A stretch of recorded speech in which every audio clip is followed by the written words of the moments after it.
ይስማው፣ ሁሉም ሰው ይስማው። የቀድሞው ስሜ ታምራት ዘገየ ነው የሚባለው። የተወለድኩት ያደግኩት ጎጃም ነው። አካባቢው ይታወቃል። እንደው ማለት ይሄ ማርቆስ፣ ደብረ ማርቆስ አካባቢ ዙሪያ እሱ ነው ዞናችን። ብቻ ባጭሩ አሸድ የሆነበት አካባቢ ነው ያደግኩት። እስልምና በጣም ጥላቻ ጥግ የደረሰበት፣ ለእስልምና ጥላቻ ጥግ የደረሰበት አካባቢ ነው ያደግነው። አልሐምዱሊላህ አላህ ደግሞ የፈለገውን ያደርጋል። እንግዲህ ከዛ አውጥቶን እኛን ይኸው ስልምልም አድርጎናል እልሻለሁ። እኔ በእርግጥ አባቴ ቄስ ነበር በይ፣ አባቴ ቄስ ነበር። እኔ ቄስ ማለት ቄስ ነው ስልሽ እኔ ደግሞ ቤተክርስቲያን በትክክል ውስጡን አውቃለሁ ማለት አልችልም። አባቴ ቄስ ነው፣ ጠንካራ ቄስ ነበር የነበረው አባቴ።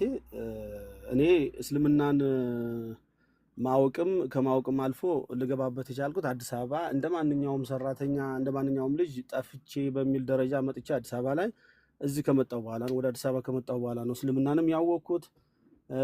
እኔም አላህ የወፈቀኝ እዚህ ከመጣሁ በኋላ ነው። እዛ ጋር ነገሮቹ ደግሞ አሁን ከዛ በኋላ ነው። አሁን ስለ ክርስትናውም ክርስትና እንደው ከገባው በኋላ ነው በትክክል ያወቅኩትም ማለት እችላለሁ። ግን ሳላቀው ሁለቱንም ሳላቀው እኔ በደንብ አዳምጡ ክርስቲያኖች። አንድ ነገር ልናገር። የኢትዮጵያ ክርስቲያን እምነት ይወዳል፣ የነቢያትን መንገድ ግን አላገኘም። ወላሂ ለእምነት ያላቸው ክብር እኔ አውቃለሁኝ። ባሉበት መንገድ ላይ ቢሆኑም ራሱ እውነት ላይ ያሉ መስሏቸው ነው። ገብቷቸዋል። እንደ አንድ ነገር ልናገር። እኔ የሌላው ዓለም ጋር ስትሄዱ ጊዜ ለእምነት ጣጣ አይደለው ህዝብ ነው። የኢትዮጵያ ህዝብ ግን ለእምነት ቦታ አለው። ምን ነው እውነቱንና የነቢያትን መንገድ አጊተው በሄዱበት ብዬ በጣም እመኛለሁ። የምሬ ነው ወላሂ።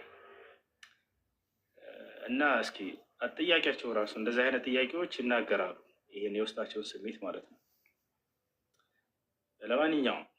ለማንኛውም ነቢዩ ሙሐመድ ሰለላሁ ዐለይሂ ወሰለም ለመሆኑ ቃል ሲመጣላቸው ጊዜ ምስክር ራሳቸው ብቻ ናቸው ወይ? አይደሉም።